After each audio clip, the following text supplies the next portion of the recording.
नमस्कार, जय जोहार। साथियों, जागो पंच में आप सभी का हार्दिक स्वागत, अभिनंदन। साथियों, आज की कहानी से आप हतप्रभ हो जाएंगे कि वास्तव में हम लोगों को ये जो पौराणिक कहानियां लिख कर दी गई थी या ये जो पौराणिक कहानियां हमें सुनाई जाती हैं, क्या वास्तव में ये सच थी? साथियों, बड़ी ही हतप्रभ कर देने वाली आज की कहानी है, क्योंकि आज की कहानी में आप जानेंगे 5 ऐसे पात्र, 5 ऐसे कलाकार, 5 ऐसे व्यक्ति जो यूं कहिए सतयुग से लेकर द्वापर तक बैठे रहे थे, जीवित रहे थे। यानी कितनी साल की उम्र वो जिए थे? ऐसा लगता है कि जैसे लखनऊ की घटना हो और दिल्ली की घटना हो, दोनों बीच में जाके मिल लिया करते थे। साथियों, ये कहानी बड़े मजेदार है। समय बिल्कुल अलग नहीं था। ये केवल जो हकीकत के पात्र थे, हो सकता है उन हकीकत के पात्रों में समायोजित कर कर जो कहानी थी उसे सच बनाने का प्रयास किया गया था। तो साथियों, आज मैं 5 ऐसे पौराणिक पात्रों को आपके बताऊंगा जो रामायण और महाभारत दोनों में शामिल थे। तो चलते हैं साथियों उन लोगों की तरफ जो लोग शामिल थे। तो सबसे पहले जो एक कैरेक्टर था जिसे आप बजरंगबली, हनुमान, है ना, समझते हैं, जानते हैं, मानते हैं, पूजते हैं, ये हनुमान जी। ये रामायण में भी इन्होंने बहुत ही अच्छी भूमिका निभाई थी और आप सभी ने देखा होगा कि ये महाभारत में भी इन्होंने बड़ी अच्छी भूमिका निभाई थी। आप इसमें जान सकते हैं कि एक बार हनुमान जी लेट गए एक रास्ते पर और भीम उधर से आते हैं, और जब भीम जिद करते हैं कि हनुमान रास्ते से, मतलब वो नाम नहीं जानते, तो वो कहते हैं बानर रास्ते से हट जाओ, वृद्ध बानर रास्ते से हट जाओ। तब वृद्ध बानर पड़ा रहता है, कुछ नहीं बोलता। भीम गुस्सा जाते हैं, गुस्सा के कहते हैं कि तुम मेरी पूंछ हटाकर चले जाओ। तब जब पूंछ हटा के जाते, जब उनकी पूंछ को पकड़ता है तो हिला नहीं पाता। तो आप सभी समझ सकते हैं कि ये वही हनुमान हैं, वही पवन पुत्र हैं, वही केसरी नंदन हैं जो सतयुग में बैठे थे और द्वापर में चले आए। लेकिन द्वापर के बाद इनका कहीं अता पता नहीं लगा, केवल तुलसीदास को आके मिले थे। तो साथियों, आइए चलते हैं हम अपने दूसरे पात्र की तरफ जो सतयुग से द्वापर में भी एंट्री मारा है। तो साथियों, वो है हमारे जो दूसरे पात्र हैं, वो है परशुराम। परशुराम को तो आप भली भांति जानते होंगे, क्योंकि हमारे बहुत सारे साथी ऐसे हैं भारत के जो परशुराम का खुद को बताते हैं कि हम उनके वंशज हैं। क्यों वंशज हैं? क्योंकि वो ब्राह्मण थे, और दूसरा ये भी नहीं सोचते बेचारे वो कि परशुराम तो ब्रह्मचारी थे, और उस ब्रह्मचारी का वंशज बताकर उस ब्रह्मचारी की तपस्या को भी भंग करने का काम करते थे। कहीं चोरी कुछ ऐसी थी कि क्या आज जो वंशज कह रहे हैं वो कहां से आ गए? क्या परशुराम जी भी चरित्र के कुछ गड़बड़ थे? तो साथियों, ये सोचने वाली बातें हैं, लेकिन कोई सोचता नहीं, क्योंकि ये तर्क की बातें हैं और तर्क से सभी घबराते हैं जो मतांध होते हैं, धर्मांध होते हैं। तो साथियों, आप सभी ने देखा होगा परशुराम रामायण में कहां प्रकट हुए थे। साथियों, परशुराम ने 21 बार क्षत्रियों का विनाश किया है। इसी भारत की धरती से 21 बार क्षत्रियों को मार डाला है, उनको समाप्त किया है।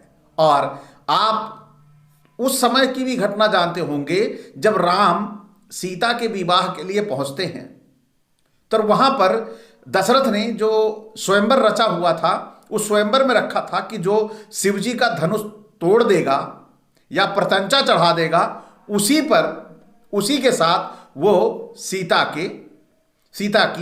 का विवाह करेंगे। तो साथियों, वहां पर राम पहुंचते हैं और उस प्रत्यंचा शिव के धनुष पर चढ़ा देते हैं। तो जो गर्जना होती है, उस गर्जना को सुनकर परशुराम वहां प्रकट हो जाते हैं। यानी सतयुग में भी बैठे हुए हैं। और अब आप देखिए, वो सतयुग में बैठे हैं और यहां द्वापर में भी आके बैठे हैं। यूं लगता है कि पहले अयोध्या के आसपास परशुराम रहते थे और उन्होंने अपनी जगह बदल ली, चले गए वो मथुरा की तरफ, हस्तिनापुर की तरफ, और उन्होंने वहां पर भी पहुंच के अपनी उपस्थिति दर्ज कराई। ये द्वापर और सदियों का खेल नहीं है, ये एक ही समय का सारा खेल है। इसी से समझ में आता है कि क्योंकि आप सभी भी जानते हैं, हर आज अगर व्यक्ति की उम्र 60-70 लास्ट है तो उस समय 100, 125, 30 हो सकती थी, इससे ज़्यादा तो हो नहीं सकती थी। तो 100-150 साल का तो भैया युग होता नहीं होगा, आप सभी को पता होगा। सतयुग 200 साल का, 300 साल का तो था नहीं, तो इतनी लंबी उम्र कोई जिया नहीं करता था। तो ये सारी की सारी कहानी एक समय की लगती है, सारे कैरेक्टर घाल मेल हो रहा है। जो सतयुग वाले हैं वो दोपहर में घुसे चले जा रहे हैं। तो यहां पर इस और तथ्य और भी मिलते हैं कि महाभारत में परशुराम कहां से आ गए भाई, कोई सवाल खड़ा कर सकता है। तो जो भीष्म थे, भीष्म के गुरु है ना भाई, ये बने हुए थे। तो आप सभी समझ सकते हैं कि इनका द्वापर में भी एंट्री थी। और इनके जो संहार वाली बातें हैं वो तो बड़ी ही रोचक हैं कि आप सभी सोच कर एक बार सिहर हो जाएंगे कि एक ये ब्रह्मचारी व्यक्ति कितना क्रूर था। फिर आगे चलते हैं, और भी पात्र हैं जो सतयुग से द्वापर पहुंच गए। आइए अगला कौन सा कैरेक्टर है, तो अगला कैरेक्टर है जामवंत। साथियों, जामवंत का भी नाम आपने सुना होगा। जामवंत ने हनुमान को प्रेरित करके, हनुमान को प्रेरणा देकर समुद्र लंघवा दिया था। हनुमान की शक्तियों को जागृत करके कि तुम कर सकते हो, क्योंकि हनुमान को श्राप मिला था, वो बचपन में बड़े उपद्रवी थे, उनको श्राप मिल गया था कि तुम अपनी शक्तियां भूल जाओगे। और जामवंत को यह पता था। जामवंत ने कहा कि तुम इतने शक्तिशाली हो, इतने पावरफुल हो, तुम समुद्र लांघ जाओगे। फिर हनुमान समुद्र लांघ जाते हैं। ये जामवंत जो उधर सतयुग में बैठे थे, वही जामवंत अब चलकर ये कहां आ गए, द्वापर में। द्वापर में कैसे आ गए, इनकी बेटी श्री कृष्ण के साथ ब्याही थी, यानी आदिवासी। इसका मतलब यह दिखाया गया है कि जो ईश्वर थे, भगवान थे, जो विष्णु के अवतार थे कृष्ण, यानी जो सृष्टि का पालनहार था, वह जातिवादी नहीं था, वह आदिवासी। यानी जामवंत का मतलब आदिवासी। रीछ थोड़ी होगा, रीछ की बेटी से विवाह कर लेंगे श्री कृष्ण, ये ऐसा कैसे हो सकता है। और रीछ की बेटी आदमी की तरह हो रही है, ये कैसे हो सकता है।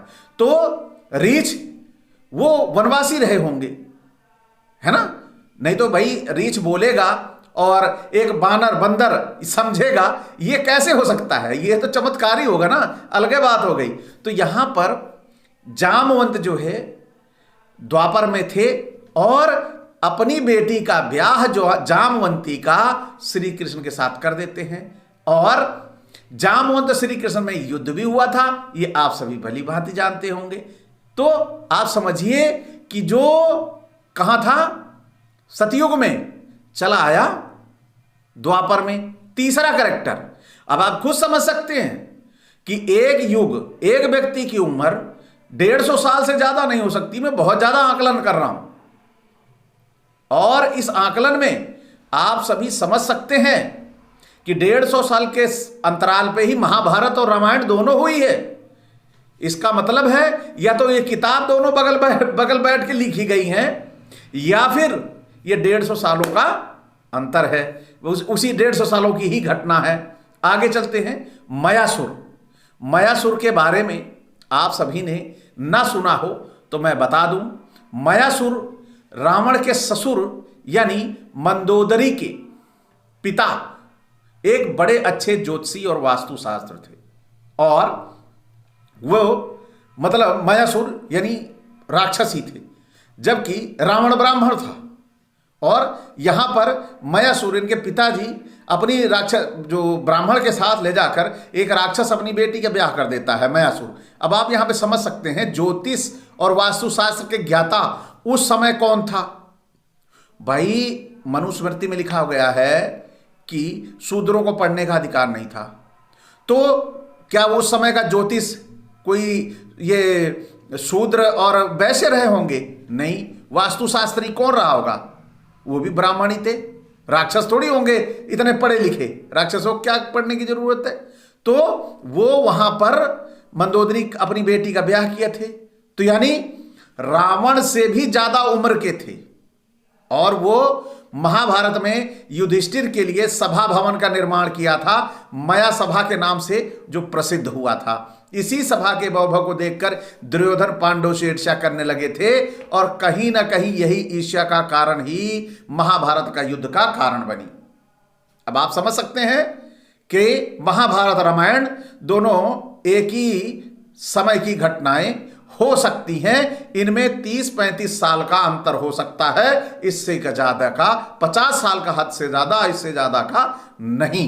ये द्वापर, कलयुग, ये सतयुग, ये सारा का सारा एक बड़ा खेला है। अब आइए चलते हैं किसके पास? अपने पांचवें कैरेक्टर महर्षि दुर्वासा के पास। महर्षि दुर्वासा, इनके बारे में तो आप सभी जानते होंगे, इनके क्रोध के बारे में आप सभी जानते होंगे। नहीं जानते तो ये ऋषि मुनि इतने अच्छे ज्ञानी थे, इतने विद्वान थे कि जिसके ऊपर कुपित हो जाते थे और बात बात में कुपित हो जाते थे, गुस्सा हो जाते थे, श्राप दे डालते थे। तो ये हिंदुओं के एक महान ऋषि और मतलब ये भविष्यवक्ता भी थे, और ये रामायण के समय भी थे। इन्होंने ही रघुवंश के भविष्य संबंधी बहुत सारी बातें राजा दशरथ को बताई थी। वहीं दूसरी तरफ महाभारत में भी पांडवों के निर्वासन के समय, जब पांडवों को वनवास हो गया था, निकाल दिया गया था, उस समय महर्षि दुर्वासा द्रौपदी की परीक्षा लेने के लिए अपने 10,000 शिष्यों को लेकर उनकी कुटिया में पहुंच गए थे, और उन्होंने कहा खाने के लिए। तो उसी समय आप सुने होंगे कि एक चावल बचा था थाली में, उसको कृष्ण ने खा लिया था, और जब उसको खाया तो इनके जितने शिष्य थे सभी का पेट भर गया, और डकार मारते हुए सभी माफी मांग के चले गए कि आज नहीं, फिर कभी और खाएंगे। तो साथियों, आप सभी पौराणिक ये कथाएं जितनी भी हैं, आप सभी इनका आनंद मनोरंजन के लिए तो ले सकते हैं, लेकिन जब इन पे सत्यता की बात आती है, इनकी सत्यता पर अगर हम फैक्ट चेक लगाते हैं, तो एक बड़ा प्रश्न चिन्ह उभर के आता है, और वो प्रश्न चिन्ह बताता है कि पौराणिक कथाएं केवल मनोरंजन के लिए लिखी गई थी, इनका वास्तविकता से कोई लेना देना नहीं था। और जरा सा भी आप अपना विवेक और तर्क लगाएंगे तो आपको पता लगेगा कि वास्तव में हमें इन पौराणिक लेखकों ने कितना छला है, या फिर यूं कहिए कि ये कोई भी पौराणिक घटनाएं नहीं है, पौराणिक लेखक नहीं है, ये केवल कुछ चुनिंदा लोगों ने लिखा है। साथियों, इसी के साथ विदा, इसी एक अपेक्षा के साथ कि आज का ये वीडियो आपको अच्छा लगा हो तो लाइक करें। साथ ही जो साथी यहाँ तक देखते हैं और लगता है कि जागो पंच बड़ा ही महत्वपूर्ण वीडियो बनाता है, कि जो अंधविश्वास और पाखंड को खोलता है, तो आप चैनल को सब्सक्राइब करना ना भूलें। साथ ही बेल आइकन की घंटी दबा लें, जिससे हमारे वीडियो का नोटिफिकेशन आपको त्वरित गति से मिल जाए। इसी के साथ विदा, नमस्कार, जय जोहार।